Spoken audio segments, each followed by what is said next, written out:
apresentar, falar seu nome, o nome dos seus pais, a data de nascimento e onde o senhor nasceu.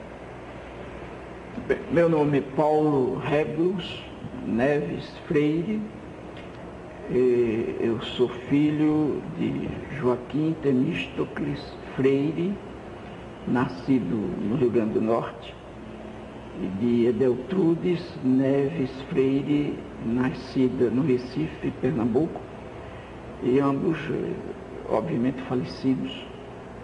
Seria uma coincidência muito feliz que não.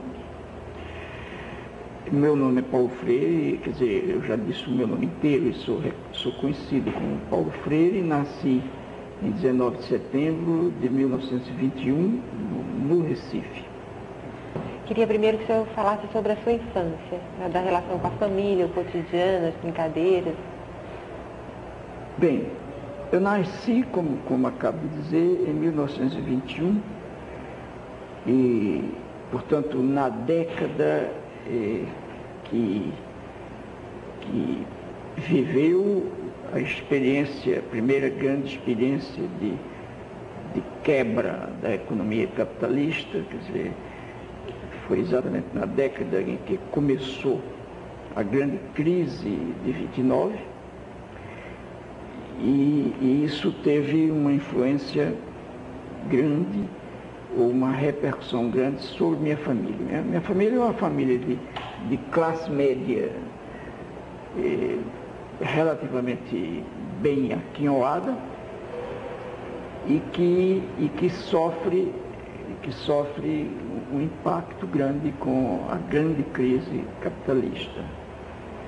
De tal maneira que meu pai era oficial da Polícia Militar de Pernambuco, mas um homem também de classe média do Rio Grande do Norte, e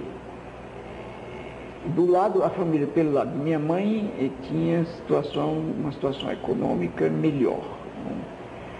Mas a crise de 29 incide exatamente sobre esse lado materno, e isso provocou na família a experiência de certas necessidades básicas. Quer dizer, num primeiro momento, a repercussão da crise, como era normal, afeta certos gostos supérfluos. Quer dizer, então, se a família de minha mãe costumava ter na velha casa grande onde eu nasci, no estado do Encanamento,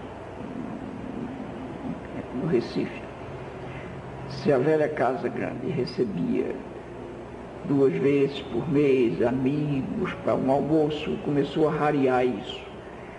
Eu sei que quando eu tinha em 26, por exemplo, não, 27, a coisa já não ia nada bem, e a situação começou a se agravar,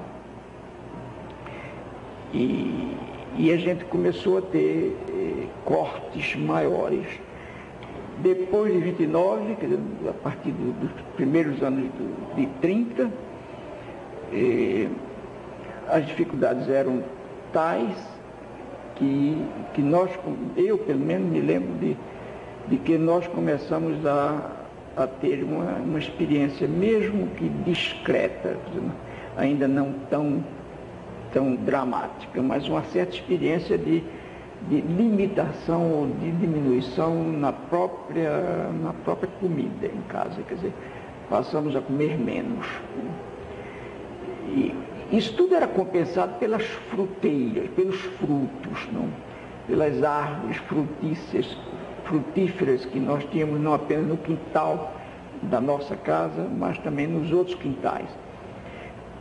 Mas em 34 a coisa se agravou de tal maneira, não, em 32 a coisa se agravou de tal maneira que a gente foi obrigado, minha avó perdeu essa casa grande onde eu nascera, era Casa Amarela, e com um grande sítio, não houve possibilidade de recuperá-la, e dessa maneira nós fomos obrigados, a família, eu era menino, foi obrigada a largar o Recife, a se adentrar um pouco para o interior, numa espécie assim de solução mágica que a família dava para ver se saindo do centro urbano mais forte era possível sobreviver.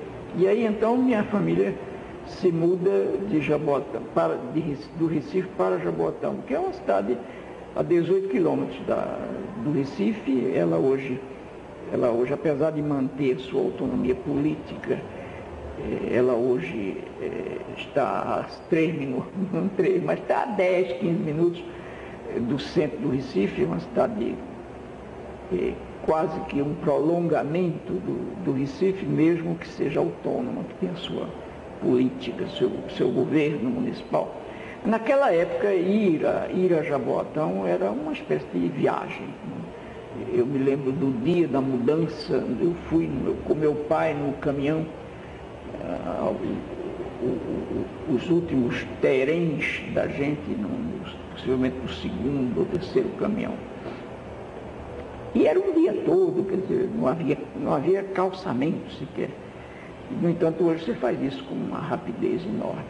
Mas nós fomos morar em Jaboatão, num lugar chamado Morro da Saúde, que eu sempre visito toda vez que posso, que vou ao Recife. E lá, então, eu tive uma experiência, a primeira continuidade da crise, que até se agravou mais ainda. Meu pai tinha sido reformado muito jovem, por questão de saúde, não trabalhava, a sociedade brasileira fechada demais, na época não havia o que fazer com ele, e ele passava o dia em casa ou lendo ou trabalhando numa oficininha que ele mesmo montou, fazendo gaiolas, fazendo isso, fazendo aquilo, e a gente ao lado dele. Quer dizer, nós tivemos a vantagem de, tendo sofrido a crise, ter tido a presença paterna numa sociedade machista como a nossa, numa cultura machista como a nossa. Tivemos a chance, por acidente, de conviver diretamente com a figura paterna, que é uma coisa também fundamental, uma coisa importante. Mas lá em Jaboatão, onde eu aprendi muita coisa, em primeiro lugar aprendi a ampliar o meu mundo, porque no Recife, meu mundo, na estrada do encanamento, onde eu nasci, se adstringia ou se restringia ao quintal, mesmo grande, da casa. Em Jaboatão, esse mundo cresceu um pouco. Eu era um menino que mudei também de sociologia, porque quando eu deixei o Recife, fui morar em Jaboatão, na beira de um rio. E então, aí, mudando a sociologia, eu mudei um pouco a psicologia também, entende? Mudei a ecologia, quer dizer, eu passei a sofrer influências que eu não sofria antes e que foram muito interessantes para mim, muito marcantes. Quer dizer, eu ampliei o universo de amizade. Então, eu passei a ter em Jaboatão meninos que ficaram meus amigos até hoje, um ou outro ainda sobrevive, e que eram meninos filhos de camponeses ou filhos de trabalhadores urbanos, por exemplo, da cidade ferroviária na época, que era Jaboatão.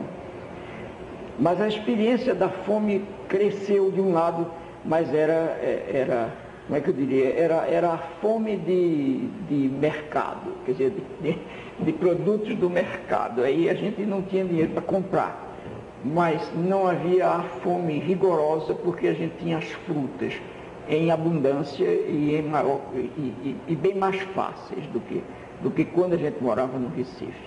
Quer dizer, naquela época, realmente, morando onde eu morei, em 1932, em Jaboatão, dificilmente uma criança podia passar um dia inteiro sem comer, porque podia passar até um mês sem comer feijão, por exemplo, sem comer carne, mas não passava, e isso teria repercussões, claro, mas não passava sem comer, porque havia manga, havia jaca, havia banana, havia tudo isso. Ainda, além do mais, havia ovos também, de galinhas andarilhas que punham pelo quintal dos outros, que punham no mundo, entende? O seu terreno era o mundo, e portanto eu era um menino do mundo e achava os ovos das galinhas incautas, e aí então trazia os ovos para casa, e não só eu, mas meus irmãos, minha mãe comiam, todos.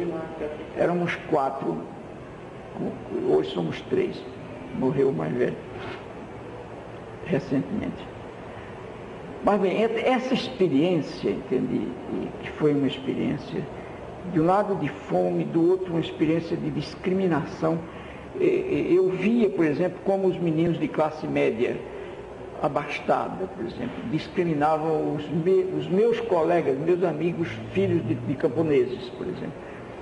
E nos encontrávamos num sítio, por exemplo, num lugar, num espaço, num terreno, em que, mesmo com discriminação, era possível uma convivência, que era exatamente um campo de futebol, quer dizer, no bate-bola havia uma convivência que escondia as discriminações, mas eu entendia e percebia, talvez percebesse mais do que entendesse, a discriminação e sempre me pus contra. Entende? Quer dizer, desde menino que eu quase que me arrepiava diante de qualquer manifestação discriminatória, não importa de quê. Discriminação, até já naquela época, discriminação religiosa me irritava a discriminação racial, me irritava a discriminação contra a classe, por exemplo, que eu não entendia como classe, mas entendia como menino pobre, por exemplo, contra o menino pobre, contra o menino preto, etc. Eu ainda não me arrepiava na infância, era na discriminação que só muito tempo depois eu percebi, que é a discriminação do sexo, quer dizer, a discriminação machista contra a importância e contra os direitos da mulher. Ali era meio difícil que eu percebesse, porque eu era também um produto dessa cultura machista, quer dizer, eu estava sendo, de certa forma, moldado machistamente para reproduzir exatamente a ideologia machista que eu devo ter reproduzido durante algum tempo, mas depois me consertei. E acho que hoje sou pelo menos um pouco menos machista do que era. Agora, mas o que eu queria salientar a vocês e a quem depois, sei lá, daqui a anos me escute para me estudar, era a importância que certas privações, na época, a importância que essas privações proporcionaram. A própria experiência de uma fome não austera demais, ou não rigorosa demais, foi importante para mim, foi fundamental. Porque eu era um menino que tinha uma constante que era a de ser curioso, quer dizer, curioso todo menino é e todo ser humano é. Eu até diria que o fenômeno vital é curioso em si. Mas eu vivia a curiosidade, quer dizer, eu me indagava muito mais a mim mesmo do que aos outros. Eu me perguntava, eu procurava, afinal de contas, entender por que é que eu não comia e outros comiam. Quer dizer, desde tenra idade eu me preparava para me opor às injustiças sociais, quer dizer, mais tarde, quando jovem, quando homem, quando adulto, etc., eu comecei a me lançar no esforço político-pedagógico, então tudo isso veio à tona, quer dizer, as memórias de mim mesmo me ajudaram, isso que eu chamo de tramas, me ajudaram a me entender nas tramas de que eu fiz parte e a descobrir a dimensão política e ideológica disso tudo e a questão do poder. Então, em síntese, se você me pergunta, Paulo, você acha que sua infância foi trágica? Eu digo, não, foi dramática. Não, quer dizer, eu pude oferecer, anos depois, a meus filhos uma infância e uma adolescência que eu não tive. Mas nem por isso me tornei um pai licencioso e um pai que procurava oferecer, custasse o que custasse aos filhos, o que ele não tinha tido. Eu nunca achei que isso também era correto, era uma boa pedagogia. Mas eu fiz tudo que era possível, só não fiz o impossível. O impossível é que eu achava que não podia ser feito, nem devia ser trabalhado. Mas tudo para que os meus filhos tivessem experiências um pouco melhores, mais favoráveis a eles. Mas se você me pergunta ainda, e você acha que você aproveitou a tragicidade ou a problematicidade da sua infância, de que acho que sim, e acho que ela, apesar de tudo, foi para mim altamente positiva como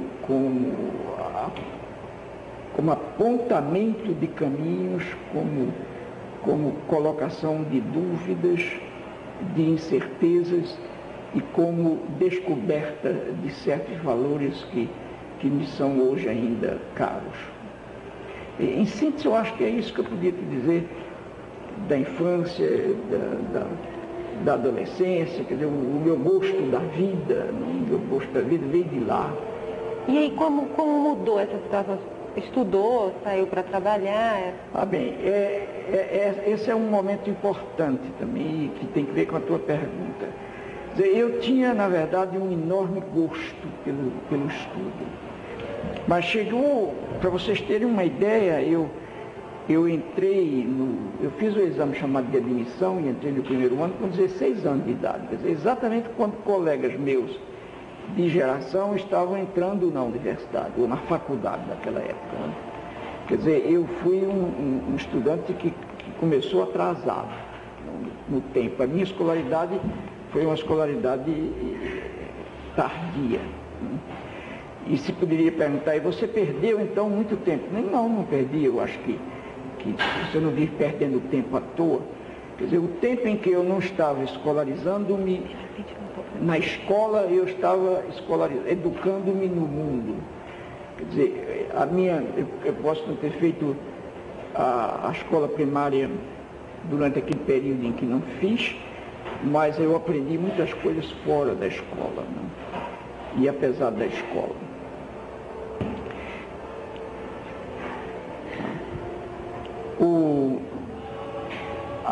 Mas, por outro lado, havia uma dificuldade para eu estudar, por exemplo. O Recife, na época, só tinha um grande ginásio oficial, com uma carga enorme. E o resto eram algumas escolas privadas. E eu não tinha dinheiro, eu não tinha condição de entrar na escola oficial, que era muito exigente, tinha uma... entrar naquele ginásio chamado de ginásio pernambucano, que era uma coisa seríssima realmente. Era como fazer certos vestibulares para certas universidades muito famosas, que a priori reprovam. E eu não tinha dinheiro, minha família não podia pagar uma escola privada. Quer dizer, então, e eu não tinha como também me preparar muito bem para enfrentar um chamado exame de admissão no tal ginásio. Com muito sacrifício eu fiz um exame de admissão através de uma escola privada que fazia provas num outro colégio. Era uma complicação até que já eu esqueço. Quando terminei o primeiro ano de ginásio, eu fiquei na iminência de não ter a continuidade, de não ter o segundo ano. Então minha mãe procurava quase todo dia, ela vinha ao Recife, procurar com uma grande ternura, ver se achava uma escola privada que me desse uma bolsa de estudos.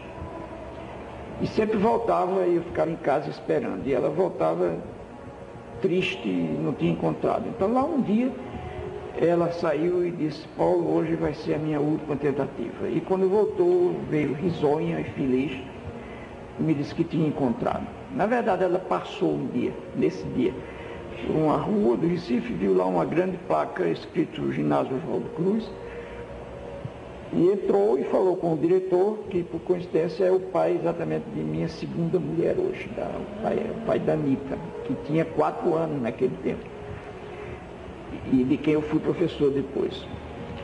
E ela falou com o doutor Aloysio, que era o pai dela, e ele disse: está bem, se seu filho for estudioso, não tem problema, então eu dou o estudo a ele. E foi aí que eu entrei. Eu tenho hoje uma grande dívida, eu quero um enorme bem a ele, que já morreu, E sou muito grato a ele, muito grato à mãe de Nita, que está viva, com 90 anos hoje no Recife. E eles me receberam no colégio e eu fiz lá, então, do segundo ano de ginásio até o último ano do curso chamado pré-jurídico, que eu terminei fazendo curso de Direito. E lá eu me tornei professor também, né? Quer dizer, eu tinha um gosto, que continuo, que preservo hoje, um gosto muito grande por problemas de linguagem, e estudei muito a chamada gramática ou a sintaxe da língua portuguesa, e me tornei professor do próprio colégio depois. Quer dizer, foi assim então, e daí em diante eu nunca mais parei de gostar de estudar. Mas o meu gosto não era pela advocacia, no fundo. Eu descobri isso no começo logo. Eu agora acabei de escrever um livro onde eu conto essa história. Quer dizer, a minha primeira causa, ainda para me formar, foi com um jovem dentista que comprou um equipo dentário e não pôde pagar. E eu era o advogado do credor dele. E chamei-o ao meu escritório, ele veio e começou a conversar comigo. Ele cheio da minha idade, e dizia: doutor Paulo, eu não posso pagar. E o senhor não vai poder me acionar contra, então não pode tomar meus instrumentos de trabalho. A lei não permitia realmente. Nem tampouco minha filhinha, mas meus móveis o senhor pode tomar. Então, eu deixei de ser advogado naquele dia. Disse para ele: olha, vai para casa e tu vais ter no mínimo 15 dias em paz com tua mulher, porque eu vou daqui a 15 dias eu vou devolver essa causa. E o dono, o teu credor, vai ter mais uma semana para arranjar outro advogado necessitado como eu, e aí é que vão te aperrear de novo. Mas tu vais ter aí uns 15 a 20 dias. E larguei completamente, até hoje, definitivamente. E me dediquei exclusivamente à pedagogia, entendeu? Foi daí para cá que eu comecei. E aí depois então fui trabalhar no SESI, em Pernambuco, onde eu tive toda assim, uma experiência fantástica que me deu a possibilidade de refletir teoricamente sobre o que eu via e o que eu fazia e eu escutava. E disso tudo, o Paulo Freire de hoje vem não só disso, mas através disso. O senhor chegou a ser professor da Universidade de Recife? Sim, terminei sendo professor de História, de Filosofia da Educação da Universidade do Recife. Depois fiz, e foi exatamente como professor da Universidade do Recife, que eu defendi uma tese universitária, que eu acho que é ainda hoje atual, profundamente atual.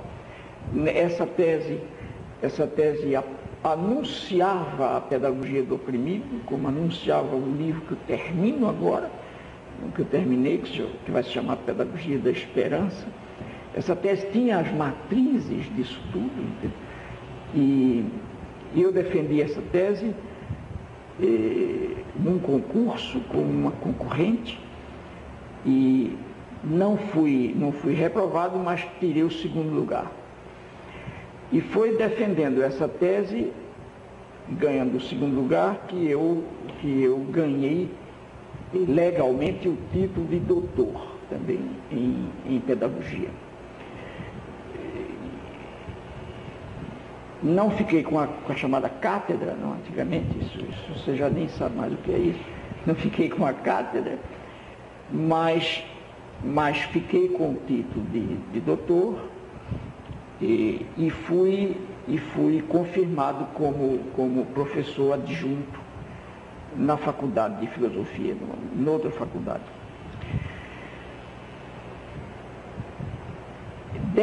Essa tese que se chamou Educação e Atualidade Brasileira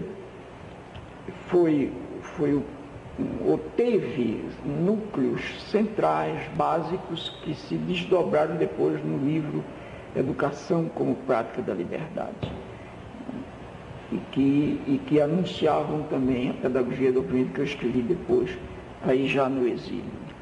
E quando o senhor começou a colocar em prática o seu trabalho, né? Que tem toda uma filosofia de educação e que começou a colocar em prática. Exato. Antes eu coloquei tudo em prática e aprendi a perceber a teoria dessa prática quando eu trabalhei no SESI, uns 10 anos, por exemplo. Foram 10 anos de intensa pesquisa, ao lado de um estudo muito sistemático e teórico que eu fazia constantemente comigo mesmo. Trabalhei então no Recife durante toda essa época, ora assessorando grupos que trabalhavam em escolas primárias, ora trabalhando diretamente eu mesmo com adultos em educação popular. Eu não tenho dúvida nenhuma de que aquele período dos fins dos anos 40 e todos os anos 50 foram profundamente fundamentais do ponto de vista da minha formação política, da minha formação científica também e ideológica, nos morros do Recife, nos córregos do Recife, nas áreas rurais de Pernambuco.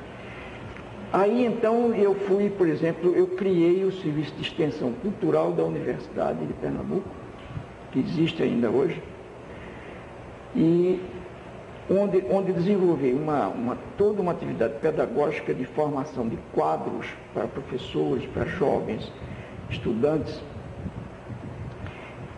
até chegar ao governo de Goulart, quando, sendo ministro da Educação, o Paulo de Tarso, aqui de São Paulo, foi secretário do Montoro de Educação, ele me carrega para Brasília para eu coordenar o plano de alfabetização nacional em 1963.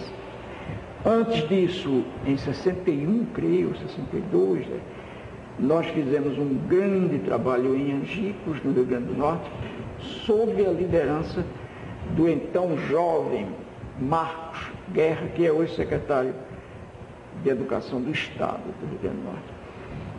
Marcos era estudante universitário na época e eu fiz um trabalho em Angicos com o secretário de Educação, teu pai, que era o secretário de Educação do Rio Grande do Norte da época, que me procurou no Recife e me levou para lá. E eu fiz uma série de exigências de ordem política ao então governador do Rio Grande do Norte, e ele aceitou as exigências. E nós fizemos um bonito trabalho em Angicos com a juventude e se alfabetizaram 300 e tantas pessoas num período de 2 meses, por aí assim, ou 3. E o João Goulart foi ao encerramento desse trabalho. E viu aquilo, ficou muito tocado por aquele trabalho que se realizou no Rio Grande do Norte. Em seguida, o ministro dele da época, que era um paulista até também, saiu do ministério e ele levou o Paulo de Tarso. Quando o Paulo de Tarso chegou ao ministério, me trouxe para implantar esse plano de alfabetização que foi abortado precisamente pelo golpe. O senhor lembra do fechamento de Angicos? Eu li isso numa reportagem de jornal, com as autoridades todas, um senhor de 70 anos, ele falou que maior que a fome da barriga, a fome da cabeça. O senhor pode contar Eu me lembro disso, inclusive ele fez um discurso, foi muito interessante, porque o presidente da República já tinha encerrado a reunião quando ele pede a palavra, quer dizer, tinha nada a ver com os protocolos, ele pede a palavra para falar e eu me lembro de que um dos presentes da comitiva do presidente disse assim: eita, quebrou o protocolo. E ele virou-se e disse: quebrei o quê? E ninguém respondeu mais. E o João Goulart, que era um homem muito simples, o presidente Goulart, disse: pois não, pode falar. Ele aí levantou e disse: Alteza, chamou o Goulart de Alteza.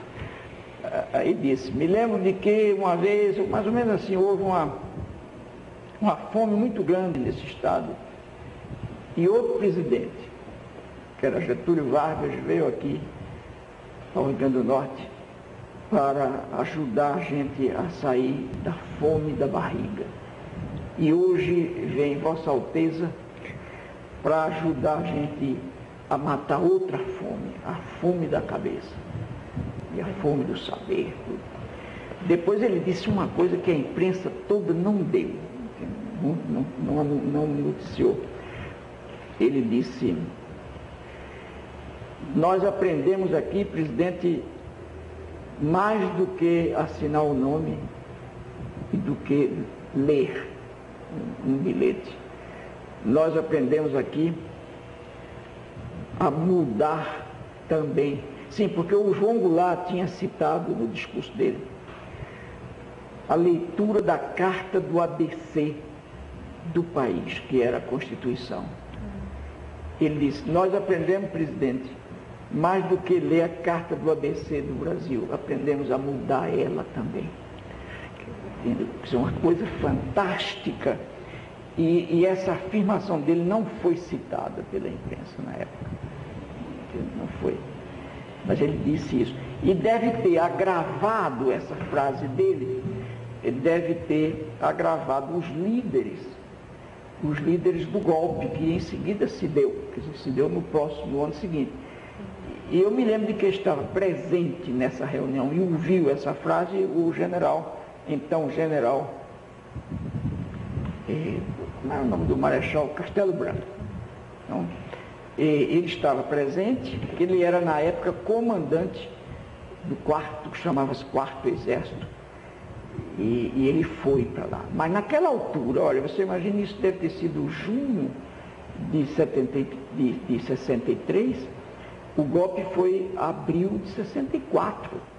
Quer dizer, naquela altura, o Castelo Branco tinha já o esquema todo do golpe, não há dúvida. E ouviu essa frase desse homem. Depois ele falou comigo e disse a mim, professor, eu acho que o senhor defende uma pedagogia sem valores. Eu nunca esqueço desse papo com o Castelo Branco. Eu disse, não, general, eu acho que, pelo contrário, Não, ele falou, não, uma pedagogia sem hierarquia, parece que era isso. Eu disse, não, o senhor está equivocado, eu defendo valores e os valores estabelecem hierarquias. Agora, só que eu acho é que a hierarquia que está aí montada e estabelecendo princípios, para nós está precisando de mudar. Entendeu? Eu acho que está montada em bases injustas, etc. E ele perguntou a mim, o senhor aceita de falar para nós no quarto exército? Eu disse, cara, quando o senhor quiser, nunca, não deu mais nem tempo. E eu acho que aquele discurso acabou, né? Que o discurso daquele homem só não, quer dizer, não ajudou de jeito nenhum o amaciamento do golpe. Quer dizer, deve ter, eu não diria que o discurso do homem foi causa do golpe. Isso seria uma loucura da minha parte. A história não é tão simples assim. Mas o discurso do homem deve ter aguçado um pouco as preocupações conservadoras de então. Quer dizer, hoje, você vê como a história é bonita. Um discurso desse hoje não deixaria muita gente demasiado assustada. Só um ou outro mais conservador. Mas naquela época um discurso desse assustaria 99% dos conservadores. Você estava contando outro dia a história do raio da morte? Do raio da morte. O raio da morte era uma coisa, porque a gente estava convencido na época já de que era preciso usar tecnologia. Entende? Quer dizer, você não pode transformar a educação, reduzir a educação à tecnologia. A educação é mais do que isso. Mas o que você não pode negar, primeiro, a possibilidade do uso, segundo, a eficácia do uso. Então, mas a gente queria fazer isso de forma que não onerasse demais o próprio povo. e não era possível estar pensando na importação de projetores norte-americanos que custavam 22, 25 dólares na época, que era muito dinheiro para a época.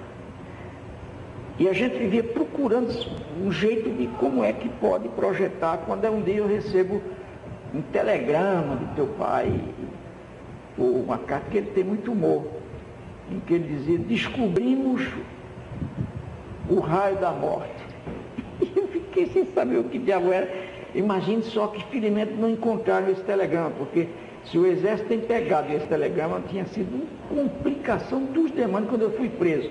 E teu pai ia para a cadeia também, que raio da morte é esse? E era o raio da morte que ia matar o exército todo. Você vê, muita coisa foi assim que se fez. E o raio da morte era um projetor que o teu pai, o Calazans, andou inventando com não sei quem mais por lá. Com lira. Com lira, exatamente, com lira. Eu não sei bem descrever o raio da morte, mas sei que ele jogava com o negócio de uma lâmpada, com uma lanterna. Uma lanterna, era uma lanterna. E o fato é que o raio da morte projetava, entendeu? Direitinho, dava e o povo adorava. Mas olha, o trabalho de Angicos, eu até disse para o Marcos, quando ele assumiu, valia a pena fazer uma pesquisa, entendeu? Porque nunca foi feita uma pesquisa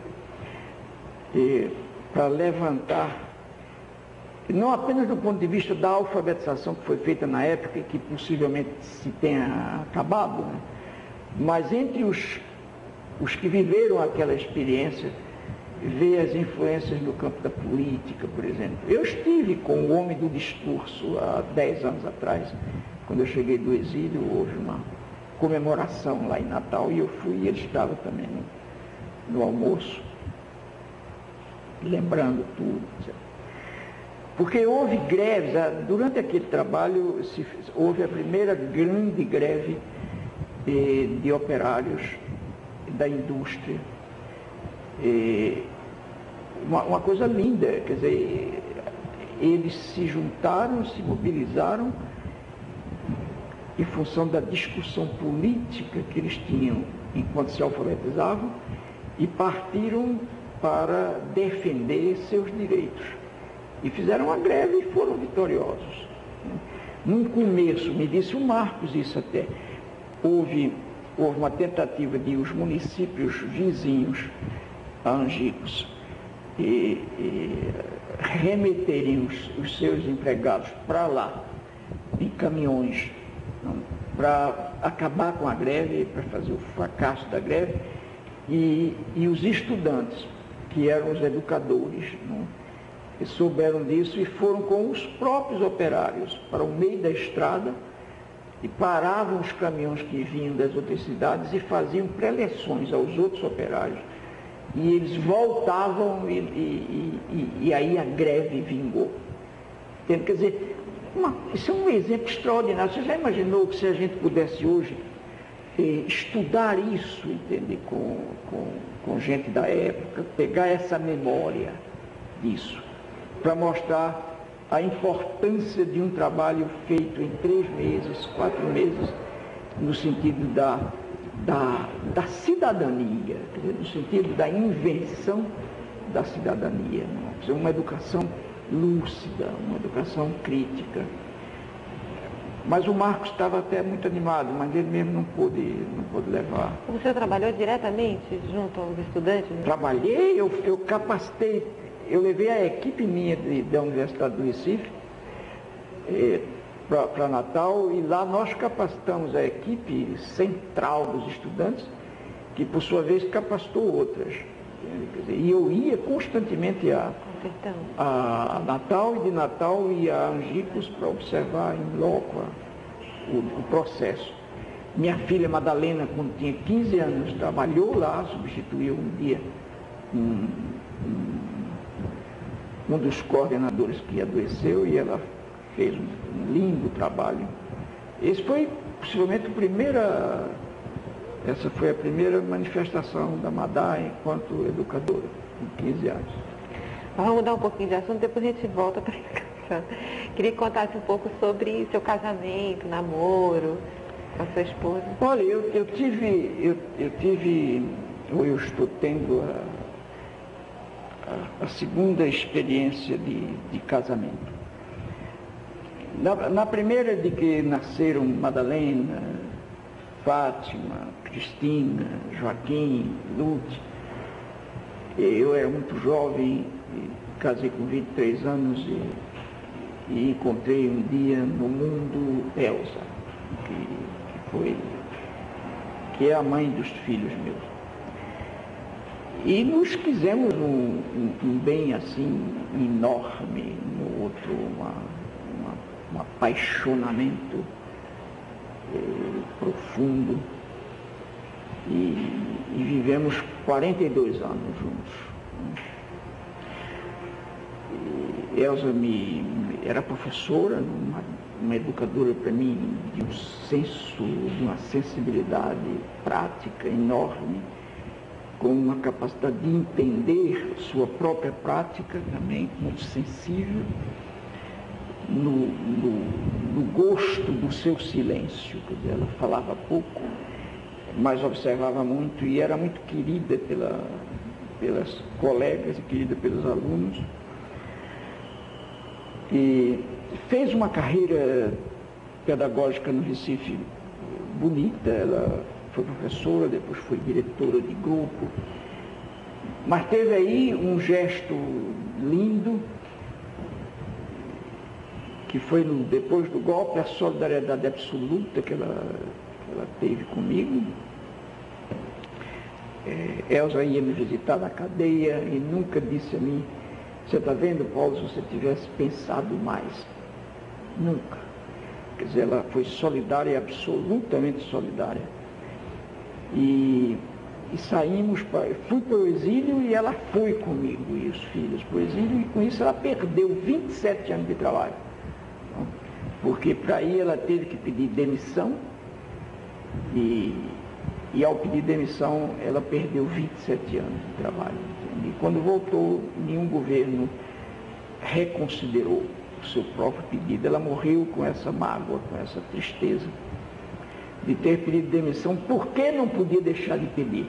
Quer dizer, se ela não tivesse pedido demissão, ela teria sido demitida por abandono, e ela achava horrível ser demitida por abandono. Então pediu demissão. Quer dizer, a minha vida foi com ela, nos 42 anos, uma vida de namorados, realmente. E ela me deu um apoio extraordinário, me deu sempre uma força enorme. Eu costumo sempre dizer que Elsa me provocava até no silêncio dela, quer dizer, me desafiava até no silêncio dela. Me acompanhou durante todo o exílio, viajou muito comigo, tanto quanto ela pôde, porque eu sempre defendi essa tese de não viajar só. E eu não gosto de dormir só. E ficava com ela o tempo todo. E quando eu viajava, eu exigia que ela, da universidade que me convidava, que pagasse as despesas dela. Agora, ela não pôde viajar tanto quanto Nita hoje viaja, porque ela tinha filhos pequenos para cuidar e tinha uma casa com responsabilidade de filhos pequenos. No meu segundo casamento, nem Nita tem filho pequeno, nem eu tenho filho pequeno. Então, somos dois adultos que podemos andar pelo mundo afora. Então, Nita viaja mais do que ela viajou, mas por isso. Não é porque é a segunda, é porque teve uma circunstância que a outra não teve. Obviamente não teria. Mas Elsa morreu quando em certo sentido eu esperava, mas em outro eu nunca esperava, porque no fundo você nunca espera a dor terrível que significa o corpo do outro parar. E eu tive essa experiência trágica de perder Elsa no meu corpo, no meu peito. E foi uma coisa dramática, porque eu senti um desgosto de viver. Houve uma ruptura enorme que se pôs diante de mim, entre mim e o mundo, de minha vida. E eu me desencantei, e me amofinei. E meus filhos meus amigos mais próximos, mais íntimos, duvidavam até de se eu era capaz de dar o salto depois.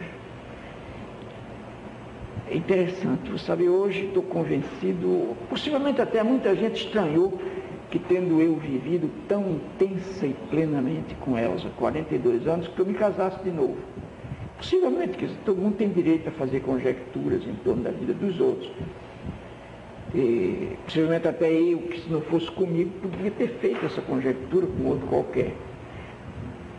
Depois de ter experimentado o que eu experimentei, nunca mais eu faço essa conjectura com outro qualquer. E hoje estou convencido de que quanto mais você amou, tanto mais você pode continuar a amar. E quanto menos você pode amar, tanto menos você continua a poder amar. A minha experiência com Elza tem sido uma experiência tão plena, tão enorme, tão fantástica, que eu não pude ficar só. Não dava. Quer dizer, eu tinha que continuar amando. Entende? Mas para que eu continuasse a amar, era preciso que eu sepultasse Elza. Quer dizer, o que é que eu quero dizer com isso? Porque Elza tinha sido sepultada no dia seguinte à sua morte.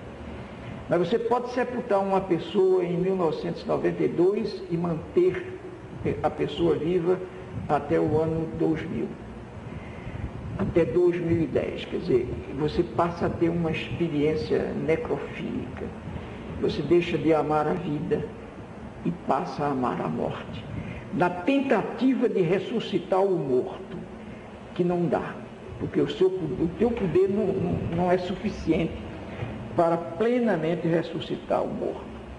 Então é preciso sepultar o grande amor.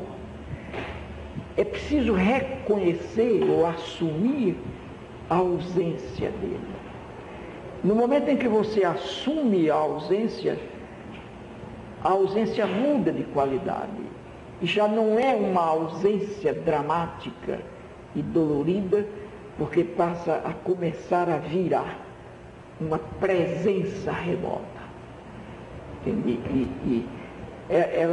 A ausência se veste de uma saudade risonha, em que você convive com a positividade do passado. Aí então você está disposta de novo a reabrir-se ao mundo. Quer dizer, e é isso que tem que ser feito. Entende? Não há dúvida nenhuma que é isso que tem que ser feito. E não ficar eu dentro de casa morrendo e morrer com a responsabilidade que eu acho que cada um de nós tem com o mundo. Em níveis diferentes, você é tão responsável pelo mundo quanto eu, quanto você. Só que em níveis diferentes nós somos essa responsabilidade. Eu não tinha o direito de renunciar ou de fugir a essa responsabilidade, porque Elza já não estava no mundo. Então, foi exatamente nesse clima emocional e um pouco racional também, afetivo, crítico, ingênuo, etc., que Nita, que tinha sido, como eu te contei já, aluna minha, menina, e que depois era muito amiga de mim e de Elza, nós éramos muito amigos, os dois casais. E Elza gostava muito de Nita. Nita enviuvou, morreu o marido dela antes da Elza, 11 meses antes. No mesmo dia, 11 meses antes. E Nita ficou também, quer dizer, chocadíssima, muito traumatizada. E quando ainda a Elza viva, ela me procurou para eu orientar a tese dela. A Elza me pediu isso também, etc. E eu aceitei a dissertação de mestrado dela. E começamos a trabalhar ainda a Elza viva. Quando a Elza morre, eu largo tudo. Eu só fazia chorar, ouvir música e tomar uísque. Não saía de casa, não fui mais a canto nenhum, era uma coisa... O primeiro jantar que eu fui a um restaurante, eu fiquei profundamente culpado, entendeu? Como é que eu estou aqui. num restaurante com Elza morta. Quer dizer, eu vivia assim, culpando-me por tudo. Quando eu retomei o trabalho com Nita e com a universidade, lá um dia eu descubro que Nita podia ser mais do que a amiga que vinha sendo. E ela também descobriu isso em mim. Nos descobrimos, afinal de contas, numa perspectiva até então não percebida. Porque éramos apenas bons amigos. E eu, o orientador do trabalho dela. Então aí nos acertamos para viver uma vida diferente.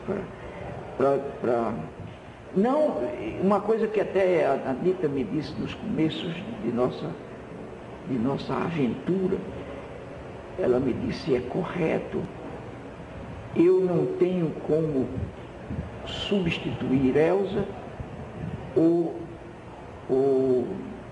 continuá-la. Como você não tem que substituir Raul ou continuá-lo. Quer dizer, não se trata da substituição ou da continuidade, mas se trata de começarmos juntos outro momento de nossas vidas. Porque se a gente tenta pensar que o outro está substituindo um que saiu, ou que perdeu, ou que morreu, a gente não faz a nova vida. Aí o tal negócio de que eu falei antes, era preciso sepultar primeiro Elza, sepultar Raul, para que os dois que ficaram vivos pudessem, em paz, sem culpas, recriar-se um com o outro. Essa coisa não é fácil, essa coisa você tem que enfrentar análises dos demais, críticas, restrições. Eu respeito muito a opinião dos outros, mas aí a decisão era minha e dela, e nenhum filho meu tinha o direito de interferir nisso. Nem eu reconheceria a nenhum deles esse direito. Obviamente que comuniquei a eles, não pedi licença, porque eu achava que era um absurdo que eu pedisse licença. Como eles não tinham que pedir licença a mim, nem nunca pediram licença a mim para casar. Entende? Então eu não tinha por que pedir licença a eles, mas tinha o dever de comunicar a eles.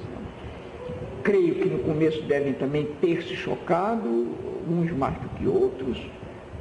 Eu acho que era natural isso, mas cada um a seu jeito vem superando sua surpresa, e descobrindo que era melhor o pai vivo surpreendendo-os do que o pai morto para ser coerente.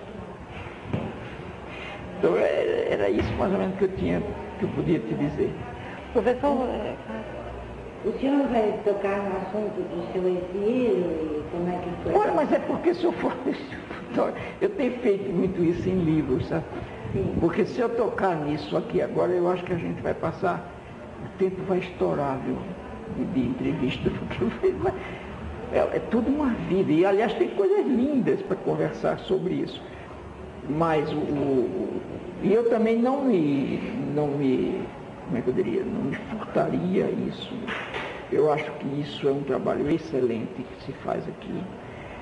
Eu acho que essa guardar um pouco das memórias do país é um dever da gente. E eu acho que eu acho que eu tenho alguma importância na história nossa. E é um dever meu até fazer isso. Agora, eu não posso, primeiro hoje de tarde, porque eu tenho agora um compromisso com os professores europeus. Agora, em segundo lugar, se isso for possível, porque também depende dos critérios de vocês com relação a tempo, a isso, aquilo outro. Se isso for possível, aí um dia você marca comigo de novo, eu venho cá. E aí a gente faz mais 2 horas, e aí eu converso o negócio do livro, porque tem muita coisa bonita, inclusive, para dizer. Essa passagem toda, porque eu tenho dito isso em livro, mas eu tenho a impressão que dizer com o corpo, com a imagem, é mais forte. Mais forte. Depois, o tipo de clientela que vê isso não é necessariamente o que lê. Entende? De maneira que, então, E, professor, eu estou à disposição, isso é que eu quero dizer. Tá certo. Por causa do tempo, eu vou fazer uma para fechar, tá? Eu queria que você falasse um sonho. Olha, puxa, eu tenho, em primeiro lugar, eu até agora, nesse livro que eu acabei de escrever, eu falo muito do sonho. E chego a dizer que o sonho não é apenas um direito e até um dever que a gente tem, mas que o sonho faz parte da natureza do ser que nós, mulheres e homens, estamos sendo. Quer dizer, em outras palavras, não era possível ser esse ser que somos. Que você veja até que do ponto de vista biológico, do ponto de vista genético, nós somos seres muito especiais. Né? Nós somos seres programados, realmente, mas não determinados. E a nossa programação é uma programação que se funda numa coisa com a qual a gente nasce, mas a gente recria, que é isso que eu chamo a curiosidade diante do mundo.